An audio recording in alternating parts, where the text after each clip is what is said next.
the model of pulling a bunch of leads from a single database, I think, is going to be less and less relevant. And particularly with changes to deliverability, the way that a lot of people are doing it today is not going to keep working. The approach that we've been working on with clients and really getting more and more technical is one where we're spanning multiple data sources and creating richer segmentation between those different data sources. First, we built a list of companies that would potentially fit using Apollo. Once we had that list, we then scraped the social media profiles for companies on that list to see if they were using a certain type of analytics link basically in their posts.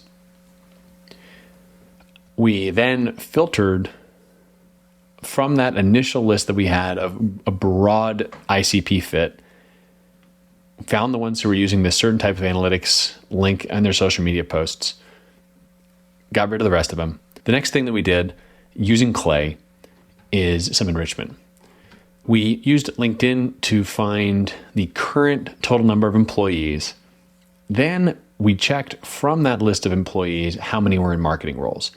This segmentation, I think, is interesting because what we did here is basically we put together a ratio, right? How big is their marketing team relative to the total company?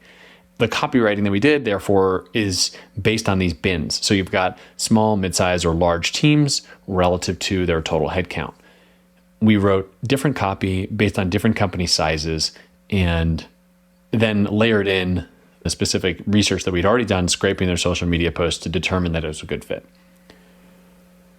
Where I think you can go with this, or what I think you can apply here, is that what we're trying to do is really tap multiple data sources to get a richer profile or understanding of our prospect, and then write better copy. We wrote the copy in Lavender, which, if you're not familiar with it, it's a really helpful tool to write better cold email. And we built this list programmatically. There could be 5, 10, 1,000, 10,000 leads on this, and we would be able to get this level of specificity on who they are and who's a good fit. I'm doing more and more list building like this, but I wanted to share because I thought it was a pretty good example spanning using a database, web scraping, LinkedIn, and ultimately writing good copy and being really confident that this company's offer and product is going to be a fit for those prospects. Because if you're not getting good replies, it doesn't really matter how many emails you send. And I think we've got a much higher likelihood of getting responses here based on what we put together. Let me know what you think. What would you do differently? How would you change this? And any other ideas? Would love to hear. Thanks.